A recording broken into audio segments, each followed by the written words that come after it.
देखो बेटा, जो वेव ऑप्टिक्स के अंदर आपका एक टॉपिक रह गया, एक कंसेप्ट रह गया है, उसको कवर अप कर लेते हैं हम लोग। और वो कंसेप्ट है आप लोगों का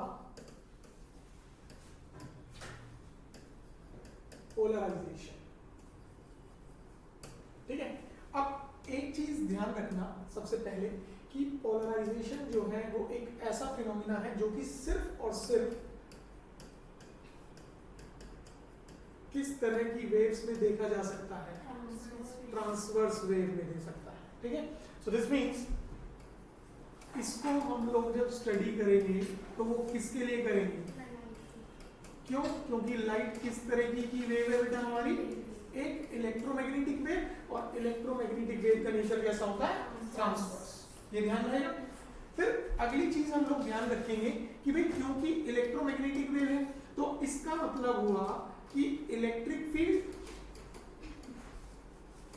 जो इलेक्ट्रिक फील्ड वेक्टर होगा और जो मैग्नेटिक फील्ड वेक्टर होगा will be oscillating mutually perpendicular to each other। वो एक दूसरे के साथ कैसे वाइब्रेट कर रहे होंगे, म्यूचुअली परपेंडिकुलर। ठीक है, अब अगर मैं सिंबॉलिकली देखना चाहता हूं तो कैसे देखूंगा, और उसे हम कहेंगे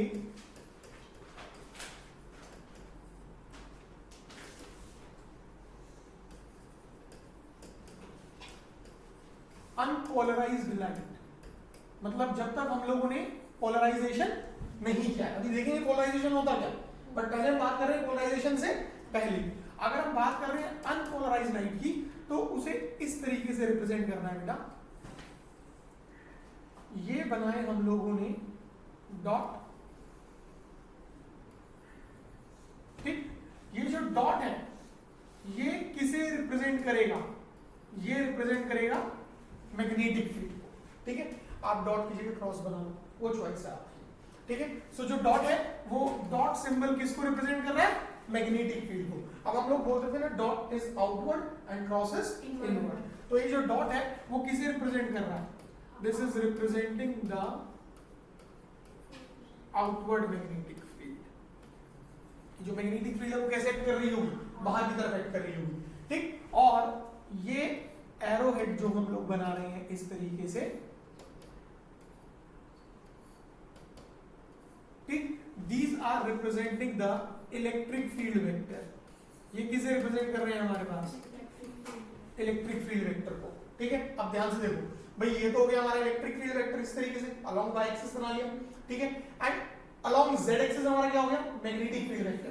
तो electric field vector and magnetic field vector दोनों के दोनों कैसे वाइब्रेट कर रहे हैं एक दूसरे से, perpendicular. So this is the symbol of what, unpolarised light.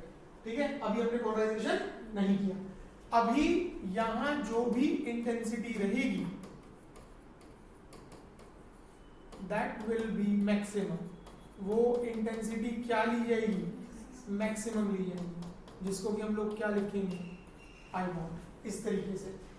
तो अनपोलराइज्ड लाइट का मतलब क्या हुआ, वो लाइट वेव जिसमें कि पार्टिकल्स इलेक्ट्रिक फील्ड वेक्टर और मैग्नेटिक फील्ड वेक्टर दोनों में वाइब्रेट कर रहे हैं, तो उसे हम क्या कहेंगे, कौन सी लाइट है वो, unpolarised light. Then what is polarisation, तो पोलराइजेशन क्या चीज है, it's simply phenomena of restricting the motion of particles in a given field vector। ये एक ऐसा फिनोमिना है जिसमें कि हम पार्टिकल्स के मोशन को रिस्ट्रिक्ट करते हैं किसी एक फील्ड वेक्टर में। मतलब कि भाई या तो आप वाइब्रेट करेंगे सिर्फ इलेक्ट्रिक फील्ड में, और या फिर आप वाइब्रेट करेंगे सिर्फ मैग्नेटिक फील्ड में। ध्यान रहेगा।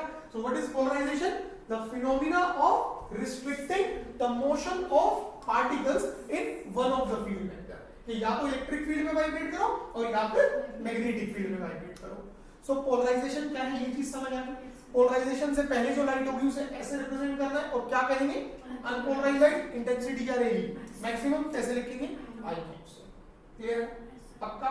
देन अब हमें पोलराइजेशन करना किस तरीके से है उसको समझो ध्यान से। सो polarization using a polarizer.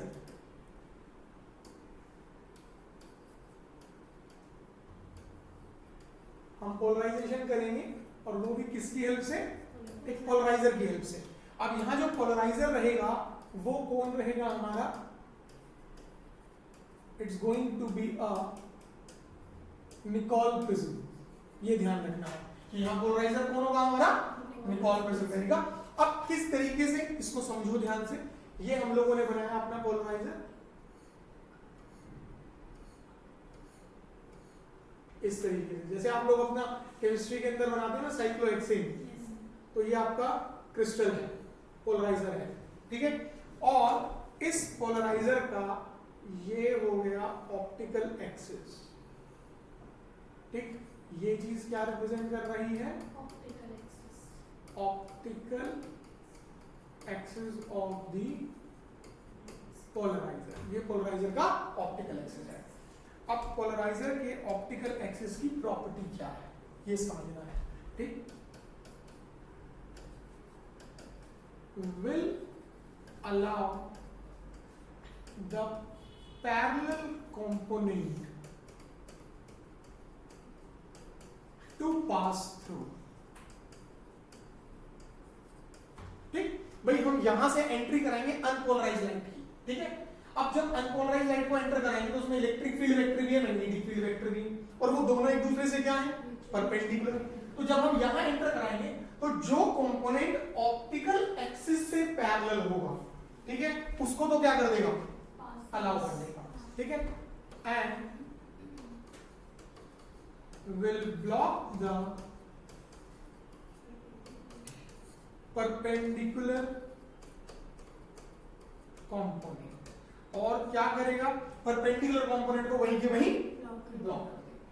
तो ये प्रॉपर्टी है किसकी? हमारी निकोल प्रिज्म कि ऑप्टिकल एक्सिस से जो भी कंपोनेंट पैरेलल है उसे अलाउ करेगा और जो कंपोनेंट परपेंडिकुलर है उसे ब्लॉक कर देगा।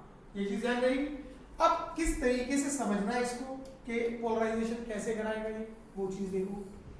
तो इसमें सबसे पहला पॉइंट हम लोग क्या देखेंगे, दिखाओ मुझे। मान लो ये हमारा पोलराइजर है, ठीक है, हमने इसको ऐसे रखा एंड से दिस इज द एक्सिस, ये एक्सिस हो गया इसका। तो अभी जो हमने पोलराइजर रखा इस तरीके से, ठीक है, वर्टिकल प्लेन में, so what we will say that the axis of the polariser is parallel to the plane. वो प्लेन से कैसे है? पैरेलल है, ठीक है। तो हम इस ओरिएंटेशन में रख रहे हैं अभी और देखेंगे क्या होगा। फिर नेक्स्ट ओरिएंटेशन क्या होगी? इस तरीके से। Now the axis will be normal to the plane of the polariser, normal to the plane of the sheet. वो अब अपने प्लेन से क्या हो जाएगा? नॉर्मल हो जाएगा। ध्यान रहेगा। तो सबसे पहला केस क्या है हमारे पास? That when axis of the polarizer is kept parallel to plane। अब हम लोगों ने उसको प्लेन के साथ कैसे रखा है? पैरेलल रखा है। अगर पैरेलल रखा बच्चा पार्टी, तो देखो ध्यान से, ये बनाया हम लोगों ने हमारा क्रिस्टल, ये हो गया इसका ऑप्टिकल एक्सिस सेम AB, ठीक है। यहां हम लोगों ने बना ली ये अनपोलराइज्ड लाइट। अनपोलराइज्ड लाइट का मतलब क्या हुआ? जो पार्टिकल्स हैं वो दोनों फील्ड वेक्टर में वाइब्रेट कर रहे होंगे, इलेक्ट्रिक फील्ड वेक्टर के अंदर भी और मैग्नेटिक फील्ड वेक्टर के अंदर भी। हाँ या ना? ध्यान से देखो, हमारे पास electric field vector and axis of the polariser दोनों क्या हो गए? पैरेलल। और अगर मैं देखूं अपने मैग्नेटिक फील्ड वेक्टर को, तो हमने जो डॉट बनाया, डॉट मैग्नेटिक फील्ड वेक्टर का मतलब क्या हुआ? आउटवर्ड्स। हाँ है ना भाई? Axis of the polariser is along y axis and जो मैग्नेटिक फील्ड कंपोनेंट है वो अलोंग z एक्सिस, परपेंडिकुलर हो गए, ठीक। सो अगर हम यहां देखें, so the magnetic field component is perpendicular to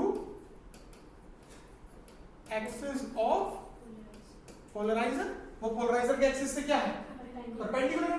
तो इसका मतलब यहां मैग्नेटिक फील्ड कंपोनेंट क्या होगा? एब्जॉर्ब्स, और जो बाहर मिलेगा वो हमें सिर्फ और सिर्फ कौन सा कंपोनेंट मिलेगा, इलेक्ट्रिक फील्ड वेक्टर मिलेगा। इस तरीके से आया समझ। सो नाउ द पार्टिकल्स का मोशन रिस्ट्रिक्ट हो गया एक फील्ड वेक्टर में, and that phenomena is known as what, polarisation. इसी फिनोमेना को हम क्या बोलते हैं वहां पे, पोलराइजेशन बोलते हैं। पहले बताओ इतना समझ आया। अब एक चीज और समझो ध्यान से भाई, before polarisation what will be the intensity of the light, I know ये हम लोगों ने प्रॉपर्टीज में पढ़ा इलेक्ट्रोमैग्नेटिक वेव सेक्टर में कि energy density of electric field is always equal to the energy density of magnetic field. दोनों बराबर हिस्सेदारी देंगे, जितना कंट्रीब्यूशन इलेक्ट्रिक फील्ड का उतना ही कंट्रीब्यूशन। तो भाई पोलराइजेशन के बाद सिर्फ इलेक्ट्रिक फील्ड वेक्टर बचा है, तो इसका मतलब intensity will get reduce to half. ये कितनी हुई, I0/2 हो जाएगा। समझ आया नहीं? पक्का क्लियर हुआ? श्योर। अब आप लोगों ने अपने पोलराइजर को रोटेट कर दिया, से यू रोटेटेड बाय 90 डिग्री, ठीक? तो आप लोगों के पास कुछ इस तरीके से बनेगा,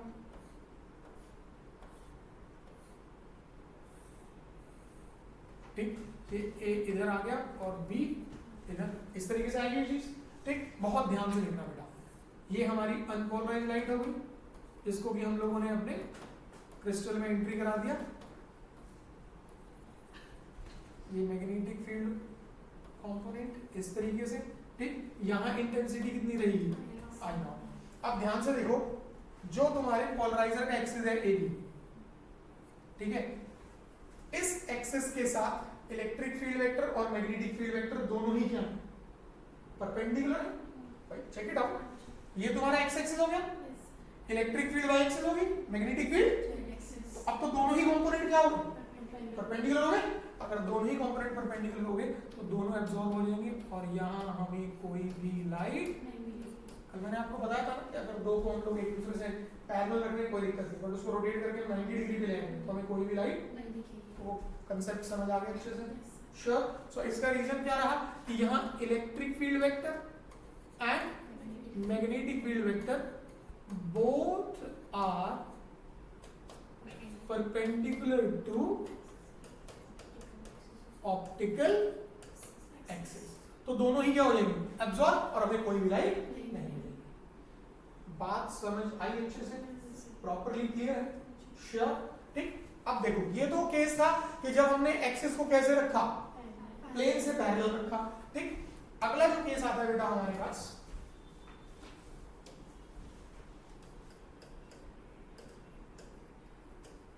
when axis of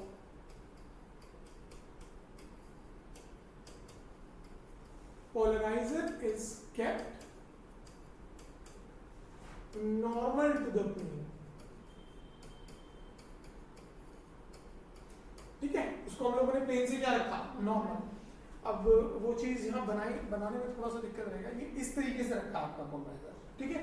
सो यहाँ हमारे पास हमने क्या रख दिया, हमारा पोलराइजर, और किस तरीके से रखा है कि उसका जो एक्सिस है वो प्लेन से नॉर्मल है, ठीक है? जैसे पहले जो अगर आप देखें तो पहले जो एक्सिस था अलोंग वाई एक्सिस, फिर यहाँ पर आ गया अलोंग एक्स एक्सिस, तो प्लेन के साथ क्या था, पैरेलल।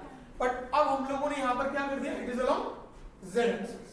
एक्सिस इस तरीके से लिया ना भाई, हमने अपने पोलराइजर को, अपने क्रिस्टल को ऐसे हॉरिजॉन्टल प्लेन में रख दिया, तो उसका जो एक्सिस है वो इस तरीके से लिया है, अलोंग जेड एक्सिस लिया है। क्लियर हुआ? सो यहां पर हमारे पास कौन सी लाइट, ये हो गई हमारी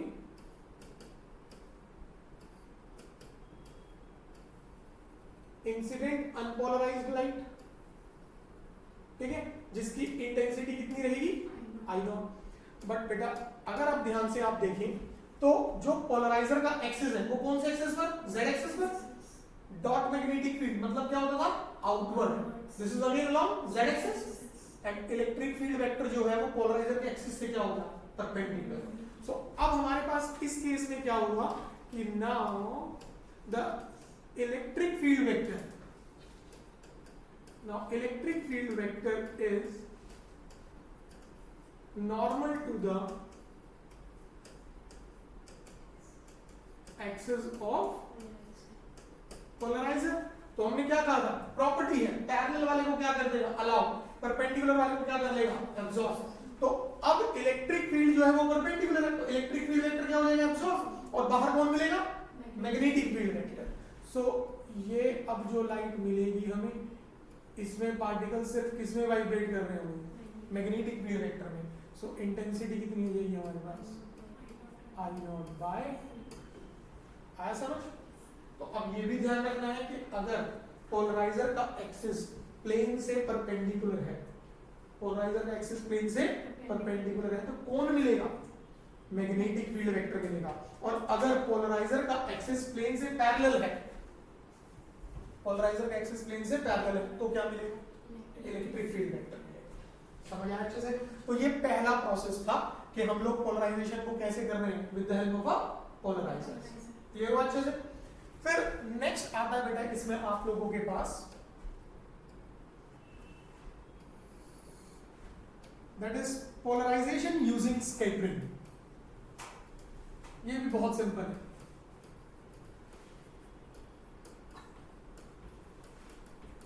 पोलराइजेशन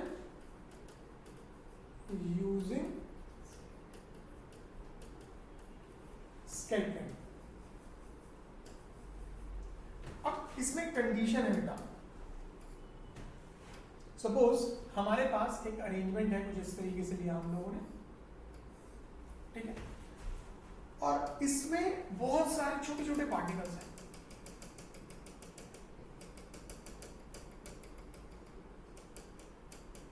इस तरीके से, ठीक, बहुत सारे छोटे छोटे पार्टिकल्स हैं, एंड इन सच अ वे कि जो पार्टिकल्स का साइज है हमारे पास,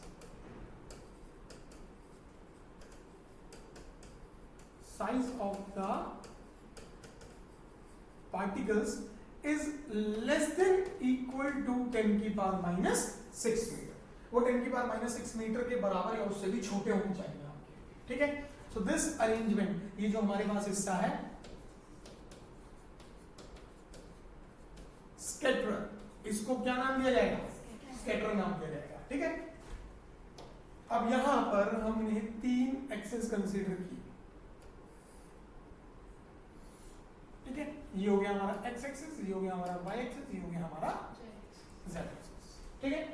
अब x एक्सिस से यहां पर, सॉरी y एक्सिस से हम लोगों ने अनपोलराइज्ड लाइट को इंसिडेंट कराया, ये चीज, ठीक है। सो किस लाइट को इंसिडेंट करा रहे हैं, अनपोलराइज्ड लाइट। तो ये हो गई हमारी incident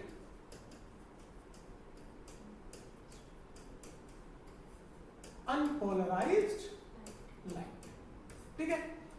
and the point is कि जो ऑब्जर्वर है,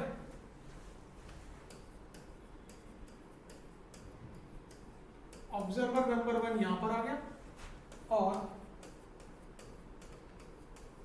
ऑब्जर्वर नंबर 2 यहां पर आ गया, ठीक है।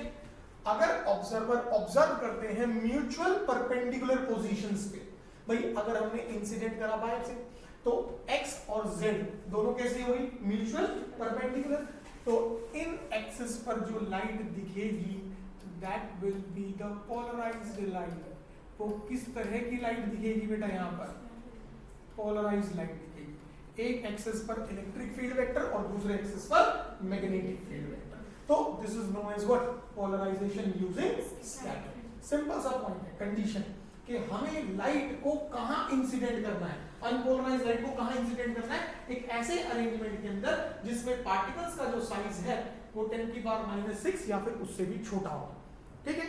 और जिस एक्सिस में हम इंसिडेंट करेंगे हमें ऑब्जर्व कहां करना है, उसके बिल्कुल ठीक म्यूचुअल परपेंडिकुलर पोजीशंस पे।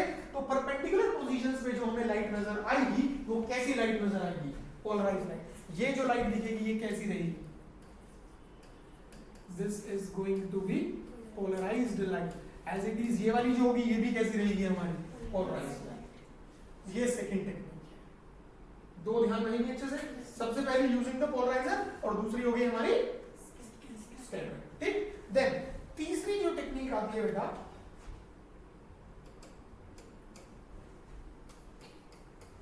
This is polarization using reflection. ठीक, जो मैं आपको कल एग्जांपल दे रहा था कि खुशी जब नीचे जा रही है, सामने गाड़ी खड़ी है, she is looking at, oh my God what beauty, अपने बाल बना रही है, कुछ पार्ट रिफ्लेक्ट हो रहा है, कुछ पार्ट रिफ्लेक्ट। ये है वो हिस्सा, एक नाम बताया था मैंने आपको इसका,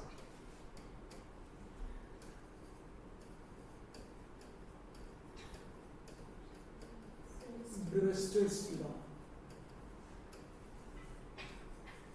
आया? ठीक है। अब कंडीशन है यहाँ पे, समझना ध्यान से। मान लीजिए ये हमारे पास एक मीडियम है, ठीक,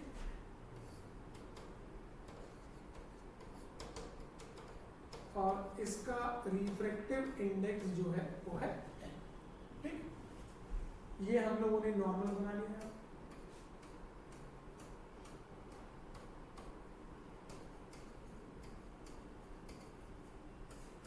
ठीक है, अब हम लोगों ने यहां पर लाइट को इंसिडेंट किया, तो ये लाइट इंसिडेंट करी, ठीक है। अब ये कौन सी light? This is incident unpolarised light.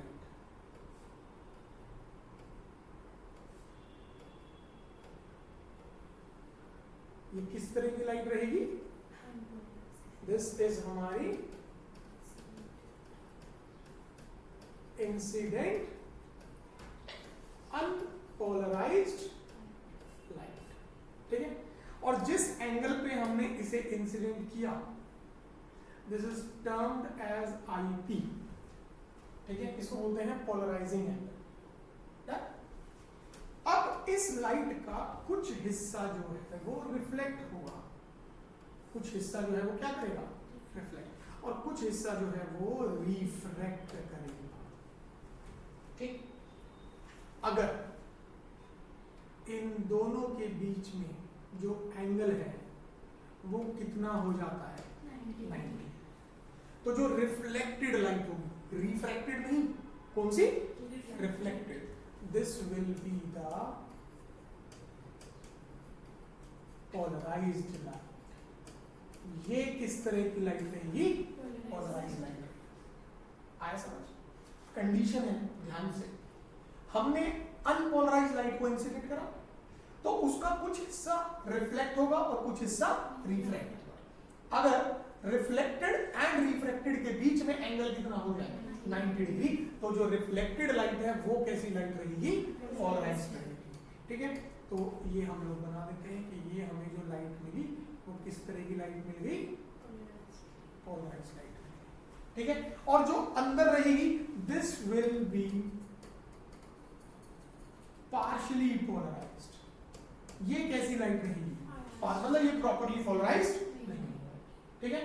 अब यहां फॉर्मूला क्या ध्यान रखना है? The formula is tan IP is equals to कि कितने एंगल पे हम उसे इंसिडेंट करें कि रिफ्लेक्टेड और रिफ्रैक्टेड कितने एंगल पर हो जाए और हमारी जो रिफ्लेक्टेड है वो क्या हो जाए। So what is that angle? उस एंगल को हम क्या बोलते हैं? Polarising angle. And what is the relation? tan IP equals, ये ध्यान रखना है आप लोगों। यहां तक हो जाएगा। सो पोलराइजेशन कराने के 3 मेथड हो गए आप लोगों के पास। पहला यूजिंग पोलराइजर, दूसरा स्कैटरिंग, तीसरा reflection, that is your Brewster's law. यहां तक कर सकते हो अच्छे से? देख अगला पॉइंट आता है बेटा, आखिरी पॉइंट है वो यहां पर आपका, that is your Malus law.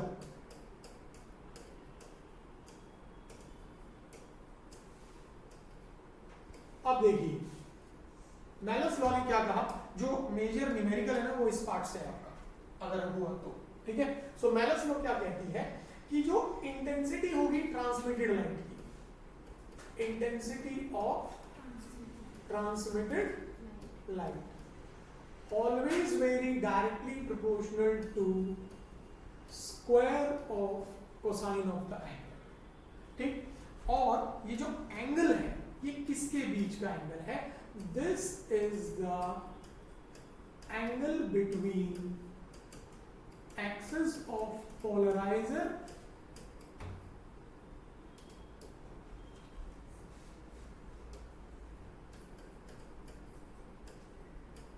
Angle angle between the axis of polarizer and the incident unpolarized light. Incident unpolarized light, ये ध्यान रखना पड़ेगा, ठीक है। अब इसको सॉल्व करने का तरीका देख लेते हैं। पहले ये बताओ, ये आपको पता लगा, मतलब ये चीज क्लियर हुई कि माइनस लोग क्या कह रहा है कि जो ट्रांसमिटेड लाइट मिलेगी वो हमेशा कोसाइन के स्क्वायर के साथ कैसे वेरी करेगी, डायरेक्टली, और जिसमें वो जो थीटा है वो क्या रहेगा, that will be the angle between the axis of the polarizer and the incident unpolarised light. Clear है ये चीज? अब समझो, मान लो ये हमारे पास है एक्सिस ऑफ पोलराइजर, ठीक है, और ये है हमारे पास A. This is the amplitude of incident unpolarized light, ठीक है। ये एम्पलीट्यूड है किसका, इंसिडेंट अनपोलराइज्ड लाइट का। तो इस एम्पलीट्यूड ए के, ठीक, और ये थीटा एंगल है हमारे पास इंसिडेंट अनपोलराइज्ड लाइट और एक्सिस ऑफ पोलराइजर के बीच में। तो हमारे पास दो कंपोनेंट बनेंगे, ये कंपोनेंट होगा a cos थीटा और ये कंपोनेंट होगा हमारा a sin थीटा, हाँ या ना? अब जरा ध्यान से देखो, ठीक है, this component is perpendicular to axis of the polarizer, so this component will get absorbed और नॉट, हाँ। एंड अगर हम बात करें a cos थीटा, so this is parallel to the axis of the polarizer, so because parallel to axis, which implies this will get transmitted, ये बाहर निकल जाएगा। कंसेप्ट समझ आया? अगर मैं लिखता हूं फॉर इंसिडेंट अनपोलराइज्ड लाइट, किसके लिए बात कर रहा हूं मैं पहले, इंसिडेंट अनपोलराइज्ड लाइट के लिए। तो हम जानते हैं वेव ऑप्टिक्स में बिल्कुल शुरुआत में हम लोगों ने पढ़ा ना, जब इंटरफेरेंस पढ़ते थे, कि intensity is proportional to amplitude का स्क्वायर। जो इंटेंसिटी है वो एम्पलीट्यूड के स्क्वायर से कैसे वेरी कर रही है, डायरेक्टली। अगर इंटेंसिटी एम्पलीट्यूड के स्क्वायर से डायरेक्टली वेरी कर रही है तो हम लिख सकते हैं I naught is proportional to a square and I naught is equal to ka square, क्योंकि इंटेंसिटी ऑफ अनपोलराइज्ड लाइट हमने क्या ली थी, I naught। यहां तक समझ आया पक्का ना? अब हम ये भी लिख सकते हैं कि intensity of transmitted light is proportional to the amplitude कौन से वाला, ट्रांसमिटेड वाले का स्क्वायर, कर सकते हैं, ठीक। So intensity of transmitted will be proportional to, अब कौन सा एम्पलीट्यूड ट्रांसमिट हो रहा है, a cos थीटा, तो हम क्या लिखेंगे बेटा, यहां पर हम लिखेंगे a cos थीटा का स्क्वायर, ये चीज आएगी हमारे पास। और अगर हम इसे रिजॉल्व करके लिखें तो intensity of transmitted is proportional to a square cos square theta, और अगर हम लोग प्रोपोर्शनैलिटी का साइन हटा करके कांस्टेंट लगा दें तो ये कितना हो गया, के a स्क्वायर। और बेटा यहां से अगर आप ये वैल्यू यहां रख दें तो आपके पास intensity of transmitted will be equal to I naught cos square theta. आया समझ, क्लियर हुई ये चीज, पक्की बात? अब ध्यान से, ट्रांसमिटेड लाइट की इंटेंसिटी cos स्क्वायर थीटा के साथ कैसे वेरी कर रही है, डायरेक्टली। अगर डायरेक्टली वेरी कर रही है तो जो वेरिएशन होगा वो कुछ इस तरीके से बना देना है।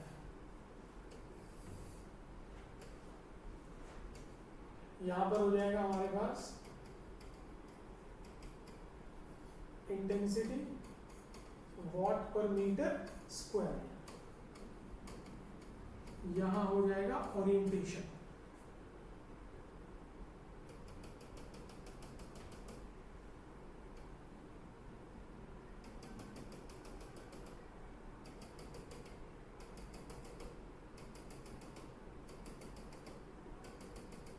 भाई cos स्क्वायर फंक्शन का ग्राफ है तो नेगेटिव में तो जाएगा, जो नेगेटिव वाला है वो भी पॉजिटिव में आ जाएगा। तो आपका जो ग्राफ बनेगा वो किस तरीके से बनेगा बेटा, यहाँ पर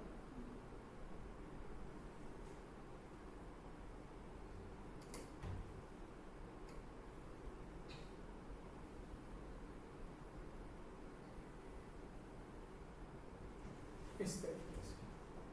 क्लियर हुआ? याद रहेगी ये चीज पक्का, गड़बड़ तो नहीं। So this is all about the concept of polarization. मतलब तुम्हें पोलराइजेशन के अंदर बेसिक ये सारी चीजें अच्छे से आनी चाहिए। हो जाएगा प्रॉपरली? पक्का? चलिए।